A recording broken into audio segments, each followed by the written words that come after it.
हर रोज एक नई कहानी देखने के लिए चैनल को सब्सक्राइब करें और बेल आइकन दबाना ना भूलें। मनोज और उसकी पत्नी नाश्ता कर रहे थे। तभी मनोज की दूसरी पत्नी बेला वहाँ आती है और उसे देखकर नम्रता मुंह बनाते हुए बोलती है, इसकी प्रॉब्लम क्या है? जब भी हम दोनों साथ में होते हैं तभी आ टपकती है। अरे अब तुम उसे नाश्ता भी नहीं करने दोगी क्या? अपनी सौतन को एक ही छत के नीचे अपने साथ बर्दाश्त कर रही हूँ, ये कम है क्या? अरे मैं तो उस दिन को कोस रही हूँ जब इसकी नौकरानी माँ तुमसे वचन लेकर इसे मेरी सौतन बना गई। आपके लिए और पराठे ला दूं जी? हाँ ला दो। तो ऐसे बोल रही है जैसे इसी की मेहनत से बनाया हो। अरे देख रहे हो, कुछ भी कह लो, मजाल है इसकी जो इसे कुछ फर्क पड़ जाए। एक तो बिना दिमाग की है, ऊपर से भगवान ने इसे मेरी जिंदगी में सौतन बना के भेज दिया। इतना कहकर वो मुंह बनाती हुई अपने कमरे में चली जाती है। नम्रता मनोज की पहली पत्नी थी और बेला से मनोज ने शादी बेला की बूढ़ी माँ, जो बहुत सालों से उसके घर में नौकरानी थी, उसके आखिरी समय में दिए गए वचन के कारण की थी। हाय जी, आप ठीक तो है ना? कहीं लगी तो नहीं आपको? हाँ ठीक ही हूँ पहले से। ये बताओ, इतना गीला पोछा किस महान इंसान ने लगाया है? वो महान इंसान तुम्हारे बगल में ही खड़ा है। अरे कोई काम बोल दो इससे, ढंग से होता ही नहीं इससे। अरे उसको ताने देना छोड़ो, पहले तुम मुझे तो उठाओ। ऐसे ही एक दिन नम्रता घर की सफाई कर रही थी। तभी बेला उसके पास आकर बोलती है, दीदी मैं आपकी कोई मदद कर दूं क्या? अरे ओ महारानी, तेरे कानों में डिफेक्ट है क्या? तुझे कितनी बार बोला है मुझे ये दीदी वीदी मत बोला कर। दीदी नहीं बोलूं तो क्या कहूँ? कुछ भी नहीं। अच्छा सुन, डाइनिंग टेबल, अरे मेरा मतलब है जिस टेबल पर बैठकर खाना खाते हैं ना, उसे अच्छे से रगड़कर साफ कर दे, क्योंकि मुझे उस पर धूल नहीं नजर आनी चाहिए। हाँ समझ गई। हाँ तो जाकर साफ करना, यहाँ क्यों खड़ी है? नम्रता के कहते ही वो हॉल में डाइनिंग टेबल के पास आती है और टेबल पर लगे खाने के दाग को देखकर खुद से बोलती है, दीदी ने कहा था इसे साफ करके अच्छे से चमकाना है। ये खाने के दाग तो इतनी आसानी से जाने वाले नहीं। हाँ एक काम करती हूँ। इतना बोलकर वो बाथरूम में जाकर एक बाल्टी पानी और झाड़ू लेकर आती है और टेबल पर 2-3 बार पानी डालकर उस पर झाड़ू लगाने लगती है। ऐसे ही पानी डाल डालकर वो टेबल को झाड़ू से रगड़ती है, जिससे सारे फर्श पर भी पानी फैल जाता है। थोड़ी देर बाद वहाँ नम्रता आती है और हॉल का ये हाल देखकर दंग रह जाती है, जिसके बाद वो संभलते हुए बेला के पास जाकर बोलती है, अरे ओ बिना दिमाग की लड़की, टेबल को साफ करने को कहा था, नहलाने को नहीं कहा था। सारे हॉल में पानी ही पानी कर दिया। आपने ही तो कहा था अच्छे से साफ करने को, मैंने तो बस वही किया। अरे मैंने कपड़े से साफ करने को कहा था, या कपड़े को गीला करके साफ कर लेती। तूने तो पूरा टेबल ही गीला कर दिया। कोई बात नहीं, मैं अब कपड़े से साफ कर देती हूँ। कोई जरूरत नहीं है, तू जाके फर्श पर पोछा लगा और उसे साफ कर। जिसके बाद बेला हॉल में पोछा लगाने लगती है। तभी मनोज घर आता है और पोछा लगे फर्श पर फिसल कर गिर जाता है। तभी बेला उसके पास आकर बोलती है, हाय जी, आप ठीक तो है ना? कहीं लगी तो नहीं आपको? हाँ ठीक ही हूँ पहले से। ये बताओ, इतना गीला पोछा किस महान इंसान ने लगाया है? वो महान इंसान तुम्हारे बगल में ही खड़ा है। अरे कोई काम बोल दो इससे, ढंग से होता ही नहीं इससे। अरे उसको ताने देना छोड़ो, पहले तुम मुझे तो उठाओ। उसके इतना बोलते ही नम्रता और बेला उसे उठाते हैं और सोफे पर बैठाते हैं। तभी वो बोलता है, बेला काम करते वक्त थोड़ा दिमाग से काम कर लिया करो। कुछ भी मतलब? अरे इसके पास दिमाग होता तो ये उल्टे सीधे काम तो नहीं करती। मुझे तो लगता है कि ये सिर्फ तुम्हारी संपत्ति लेने के लिए आई है यहाँ पर। आपने ही तो कहा था कि पोछा लगा दे जाकर, मैंने तो बस पोछा ही लगाया। अब ये उसी वक्त आकर गिर गई तो इसमें मेरी क्या गलती? देखा, अपने कारनामे तो दिखाई नहीं देते। अरे जब पोछा लगा रही थी तो थोड़ा दिमाग और लगाकर पंखा भी चला देती, उसी टाइम सारा हॉल सूख जाता। लेकिन नहीं, अकल तो है ही नहीं, तो लगाएगी कहाँ से? चलिए मैं आपको बाम लगा देती हूँ ढूंढ कर। इतना कहकर वो मनोज को अपने साथ ले जाती है और बेला वहीं खड़ी देखती रहती है। ऐसे ही दिन बीतते जाते हैं। एक दिन मनोज हाथ में गजरा लिए नम्रता के पास जाता है और बोलता है, नम्रता देखो, मैं तुम्हारे लिए महकते मोगरों का गजरा लाया हूँ आज। तुम भी तो ना, अपना ये पुराने जमाने का रोमांस कौन करता है यार। आजकल गजरा कौन देता है बीवी को अपनी। अरे लाना ही था तो कोई अच्छा सा हार ले आते, कम से कम बार बार उसे पहन तो लेती। इस गजरे का क्या है, आज महकेगा, कल मुरझाएगा, परसों खराब। कितने प्यार से लाया हूँ, कम से कम एक बार बालों में लगा तो लो। ओहो, तुम भी ना बेकार की जिद करने लगते हो। रख दो टेबल पर, लगा लूंगी। मनोज दुखी होकर गजरे को वहीं रखकर चला जाता है और थोड़ी देर बाद वहाँ बेला आती है और गजरे को उठाकर अपने बालों में लगा लेती है और खुद से बोलती है, इसकी खुशबू तो कितनी अच्छी है। ये दीदी के लिए इतने मन से लाए थे पर उन्होंने तो पहना ही नहीं, पर मुझ पर तो ये कितना अच्छा लग रहा है। काश ये मेरे लिए भी कुछ लाते। उसकी ये सभी बातें कमरे के बाहर खड़ा मनोज सुन लेता है और उसे प्यार से देखने लगता है। ऐसे ही एक दिन नम्रता पार्लर जाने के लिए घर से निकल रही थी। तभी बेला उससे बोलती है, कहाँ जा रही हैं आप दीदी? तुझे लोगों को परेशान करने में मजा आता है क्या? और एक ही बात मुझे तुझे कितनी बार बोलनी पड़ेगी, तू मेरी सौतन है, बहन नहीं। तो ये दीदी मत बोला कर मुझे। आप पार्लर जा रही हो ना, मुझे भी अपने साथ ले चलिए ना।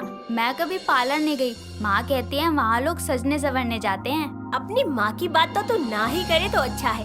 एक ही शर्त पर लेकर जाऊंगी, तू अपना मुंह बंद रखेगी और मुझसे बिना पूछे कुछ नहीं करेगी। हाँ दी, मेरा मतलब जैसा आप कहो। इतना कहकर दोनों पार्लर जाने के लिए निकल जाते हैं। वो रिक्शे से जा ही रहे थे, तभी बेला उससे बोलती है, देखिए वो। तुझसे बोला था ना चुप रही हो, अब कुछ बोली ना तो बीच रास्ते में ही छोड़ दूंगी। नम्रता के गुस्सा होने पर बेला आके कुछ नहीं बोलती। रिक्शे वाला उन्हें पार्लर के पास छोड़ देता है और नम्रता के सामने सड़क पर गंदा पानी जमा होता है और सामने से एक तेज रफ्तार से बाइक आ रही थी। तभी बेला थोड़ी सी पीछे हो जाती है और वो बाइक तेजी से गुजरती है और सड़क का सारा गंदा पानी नम्रता पर पड़ जाता है और वो बोलती है, ओ शिट, ये बाइक वाले भी ना अपने आप को बिल्कुल हीरो समझते हैं। और क्या ऐसे खड़ी है, बोल नहीं सकती थी कि हट जाओ?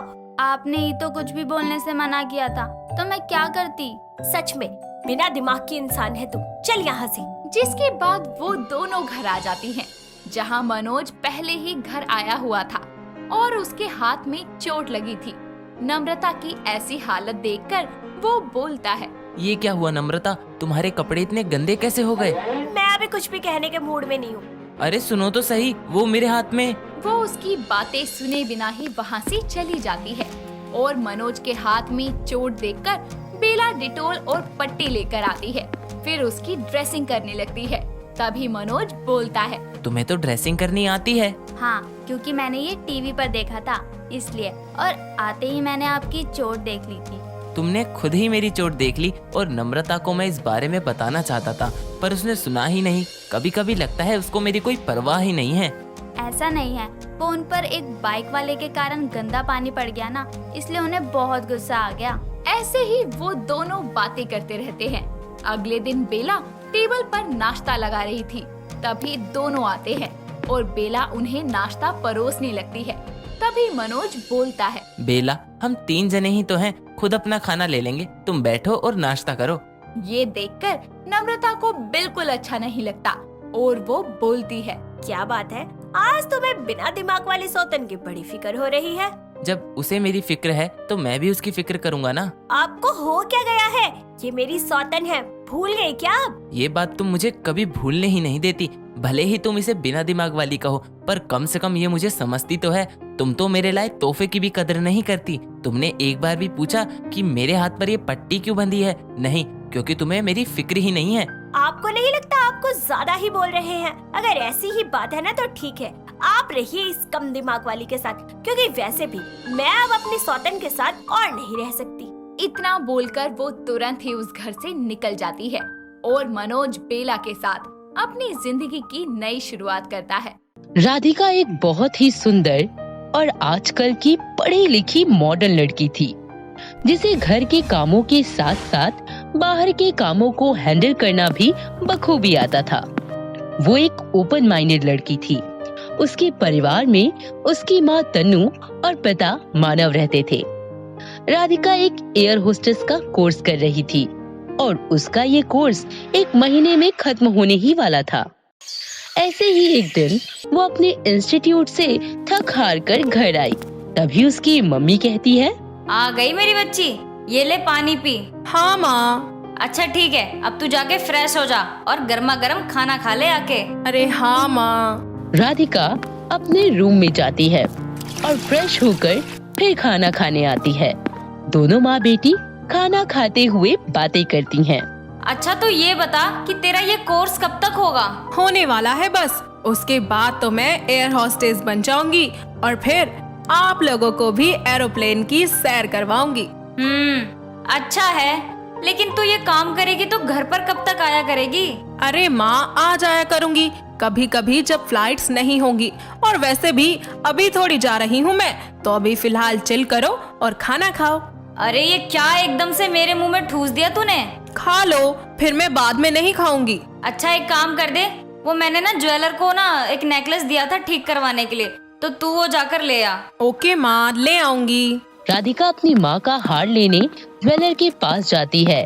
फिर वो उसे वहाँ से लाकर घर आ ही रही होती है कि तभी रास्ते में आते वक्त राधिका के हाथ से नेकलेस का बैग दो चोर बाइक पर बैठकर खींचकर चलते बनते हैं।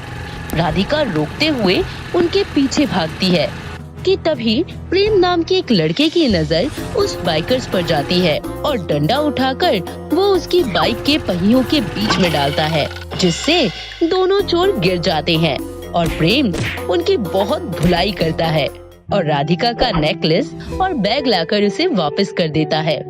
तभी राधिका उससे कहती है, थैंक यू सो मच उन दोनों चोरों से मेरी मॉम का नेकलेस बचाने के लिए। अरे इसकी कोई जरूरत नहीं है, ये तो मेरा फर्ज था, और कोई चोरी करेगा तो उसको सबक भी तो सिखाना पड़ेगा ना।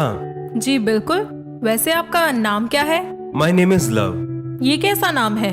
ओ, इतना अच्छा नाम तो है मेरा, प्रेम, क्यूट सा नाम।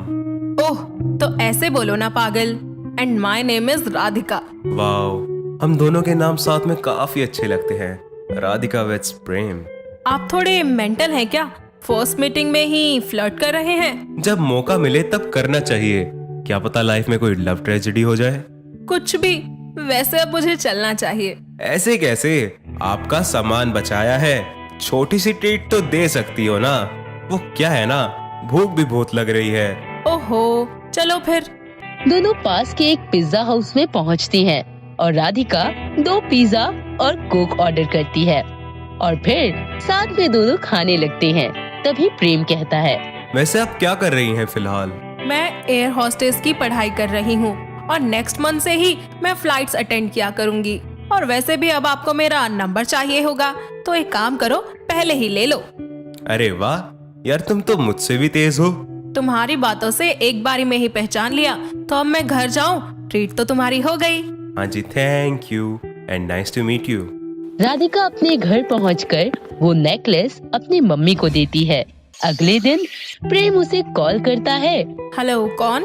आई एम प्रेम, पहचाना आपने? ओह या, मैं तुम्हें कैसे भूल सकती हूँ। क्या आप मिल सकती हैं मुझसे प्लीज प्लीज प्लीज? ठीक है, आ जाऊंगी, लेकिन कहाँ? मैं आपको टेक्स्ट कर दूंगा, आप वहीं आ जाना। कुछ देर बाद प्रेम और राधिका एक बोटिंग साइट पर मिलते हैं और बोटिंग करते हुए बात करते हैं। एक दूसरे के साथ काफी टाइम स्पेंड करते हैं। दोनों की दोस्ती काफी अच्छे से हो जाती है।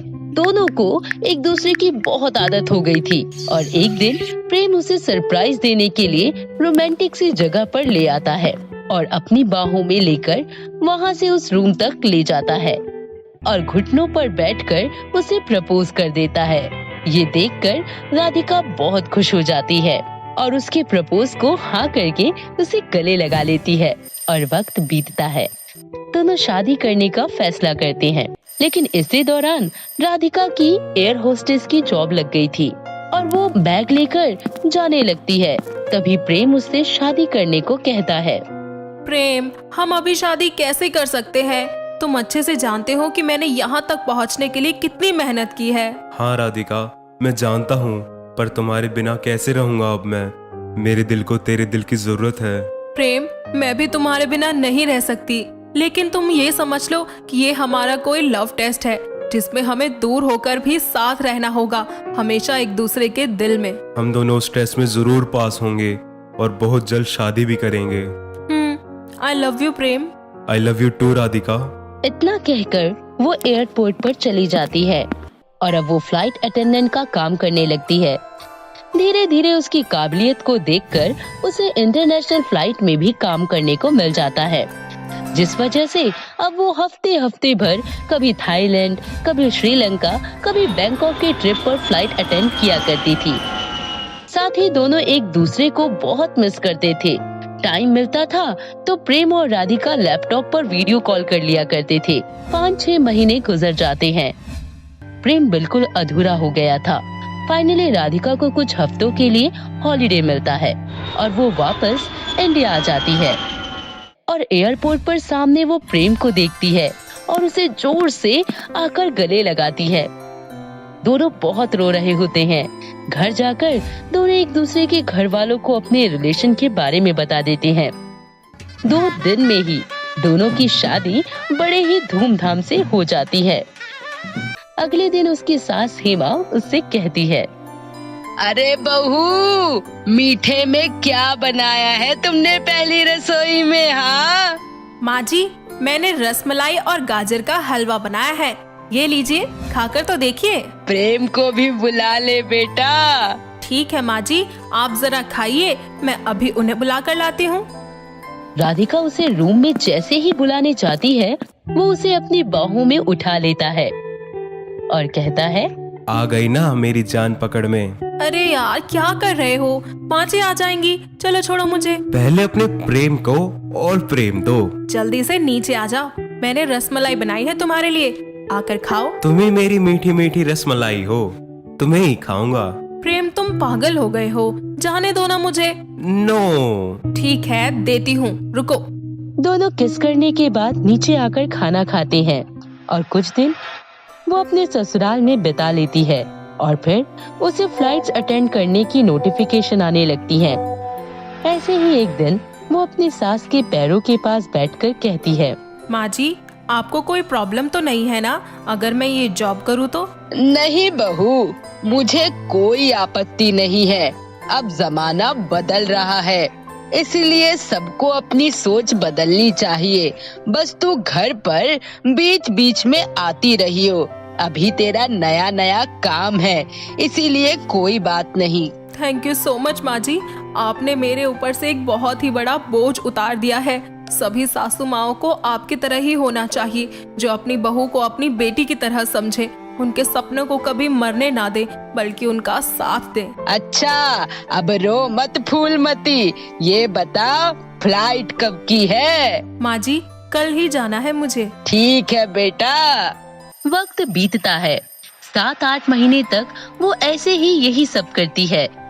तभी बीच में उसे एयरलाइंस कंपनी की तरफ से कुछ फ्री टिकट्स और ऑफर मिलते हैं फैमिली ट्रिप के लिए, और वो अपनी सास और प्रेम को लेकर थाईलैंड की सैर करवाती है और उनके साथ मजे करती है। इस तरह दोनों की शादी होने के बाद भी उनका लॉन्ग डिस्टेंस लव रिलेशनशिप का सिलसिला चलता ही रहता है। दोस्तों, अगर आपको ये कहानी पसंद आई तो इसे लाइक करें, शेयर करें और कमेंट करके बताएं कि कहानी में आपको सबसे अच्छा क्या लगा।